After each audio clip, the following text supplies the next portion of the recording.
हवाई चप्पल से चलकर आज ऊंचाई तक पहुंच गए। मेहनत और ईमानदारी से सपनों को साचे हैं। 5 साल पहले जो मंच पर साधारण संचालक किया करते थे, आज वही मंच पर जनता के दिल के मालिक बन गए।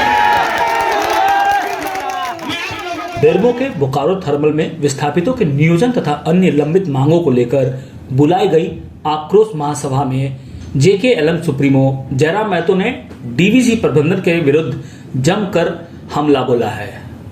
उन्होंने अपने संबोधन में कहा कि स्थानीय लोगों की भूमि लेकर उन्हें विस्थापित बनाकर प्लांट का निर्माण किया गया, लेकिन विस्थापितों को उनका उचित अधिकार अब तक नहीं दिया गया। आज भी 85 विस्थापित नियोजन के लिए दर दर भटकने को विवश हैं।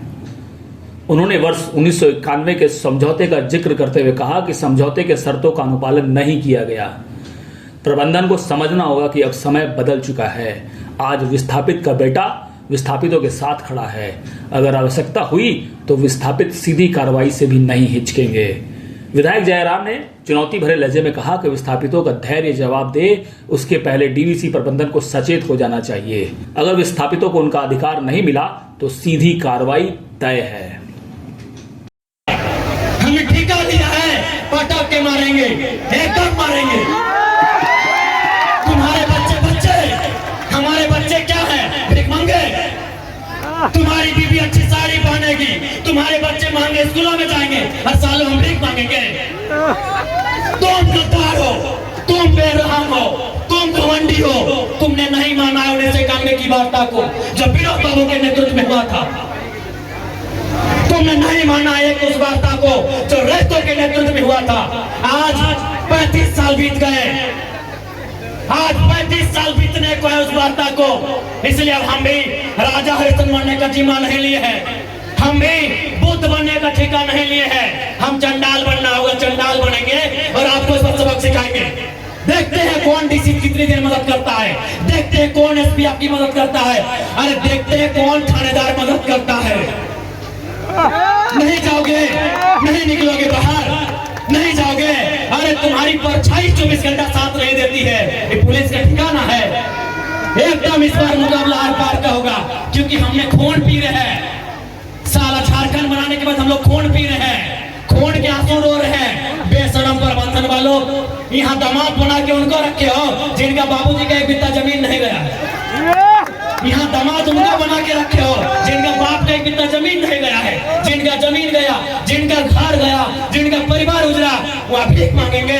इसलिए भीख नहीं मांगेंगे, आप अपना निवाला छीन के लेंगे। जरूरत पड़े तो गर्दनमा अपने हलक के नीचे से छीन के निकालेंगे।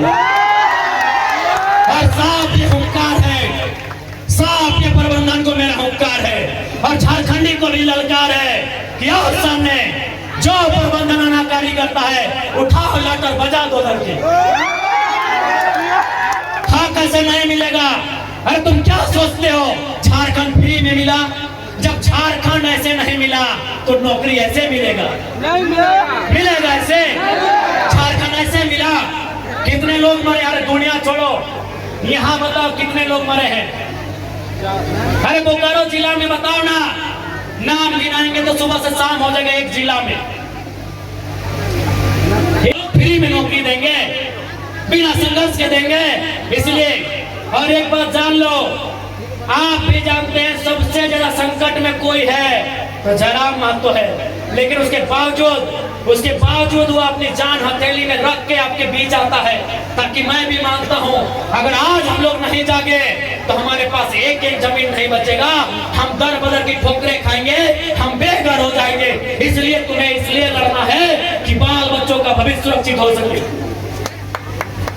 मैं ये खुलासा कर रहा हूँ और ये खुलासा मैं पूरे तर्क के साथ उस दिन करूंगा जिस दिन वो शूटर, अगर वो बोल दे कि विधायक जी पब्लिकली बोल दीजिए तो हम बोल देंगे। मैं आपको बता रहा हूँ, इसी कोयलांचल से हमारे नाम से 1.5 करोड़ का सुपारी दिया गया था, लेकिन जिसको दिया गया उस शूटर ने क्या कहा मालूम है कि जयराम महतो में हम अपना बचपन देखते हैं, हम ये सुपारी नहीं लेंगे। उसने अपने लोगों को मेरे पास भेजा और बोले कि जाकर उनको अलर्ट कर दीजिए, हम लोग सुपारी रिटर्न कर रहे हैं, लेकिन कोई दूसरा ले लेगा तो फिर हम लोग गारंटी नहीं लेंगे। उनको बोलिए वो सुरक्षित रहे। लेकिन हम उनका नाम और सारी चीजों को क्लियर इसलिए नहीं करेंगे क्योंकि एक प्रोटोकॉल होता है। अगर वो सच बोल दे कि आप पब्लिकली प्रेस में आके बोल दीजिए, हम उस दिन बोलने में हमको डर नहीं लगेगा। 1.5 करोड़ का सुपारी सिर्फ इसलिए गया था कि ये सब पे बात करता है, ये कंपनी पे बात करता है, कोयला पे बात करता है, ये करप्शन पे बात करता है।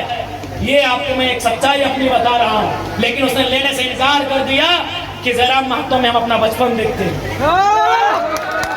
वो आज भी मिट्टी से निकल कर बाहर आया है। तो इनको ये, आपको क्या लगता है कि इनको हमारे शब्दों से, हमारे विचारों से, हमारी आवाज से इनके पैंट गिली नहीं हो रही है? ये तैयारी कर रहे हैं, ये इस बात की तैयारी कर रहे हैं कि शक्तिनाथ महतो की तख्तपारी से हटा दिया जाए। ये इस बात की तैयारी कर रहे हैं कि हमें ठिकाने लगा दिया जाए।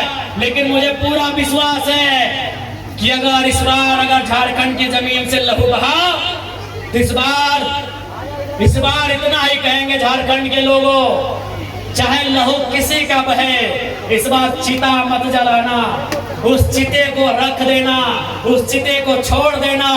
अगर जलाना हो तो ऐसे बेरहम मेहमान पदाधिकारियों का हौसला जलाना, जहां तुम्हारा अधिकार, जहां तुम्हारा हक आज भी वंचित है। ज्यादा समय नहीं लेंगे। जयराम महतो विस्थापन की लड़ाई लड़ने तैयार है, चाहे सड़क हो या सदन हो। आपने देखा होगा, सबसे पहले मैं माननीय मुख्यमंत्री और दीपक बिरुवा जी को धन्यवाद दूंगा कि आज एक बुलंद आवाज विधानसभा उठने के बाद उन्होंने विस्थापन आयोग का गठन तो किया, लेकिन उसका अध्यक्ष और समिति का विस्तार कब होगा, यह मुख्यमंत्री जी को तय करना होगा, जल्द करना होगा। बिल्कुल ये आपकी ताकत थी, आपके वोट की ताकत थी कि आज जयराम महतो जब सदन में खड़ा होता है, लोग थरथराते हैं कि इस बार ये कौन सा सवाल पूछेगा। लोग थरथराते हैं कि इस बार कौन सा सवाल पूछेगा। और अंत में इतना ही कहेंगे, कोयलांचल के विस्थापित रैयतों, मेरे भाइयों, मेरी बहनों, लड़ाई हर एक तरीके से लड़नी होगी। आपको लड़ना भी है, आपको पढ़ना भी है और जानकारी भी रखना है। विनोद बाबू लड़े क्योंकि वो वकील थे, जयपाल सिंह मुंडा लड़े, वो विदेश से पढ़ के आए थे। अरे भारत की आजादी को पढ़िए ना। Gandhi barrister, Nehru barrister, Patel barrister, Netaji Subhash Chandra Bose ICSE में टॉप करने वाले। आईसीएस मतलब जिस समय होता है यूपीएससी, उस समय आईसीएस था, Indian Civil Service. Netaji Subhash Chandra Bose कौन थे?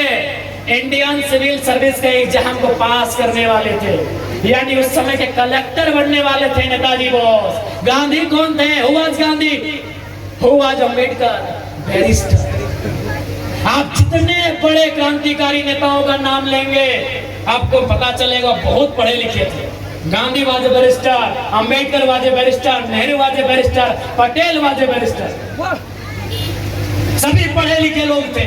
और नेताजी उस समय के डीसी मान लीजिए, आज के डीसी, आज जो डीसी का है वही नेताजी बोस को मान लीजिए, उस परीक्षा को पास करने वाले नेताजी। इसलिए पढ़ना भी होगा, तुम्हें जानना भी होगा, तुम्हें अध्ययन करना होगा, तभी इस लड़ाई को सार्थक कर पाएंगे। क्योंकि रात हो जाएगी और हमको भी लगता है आ जाएगा।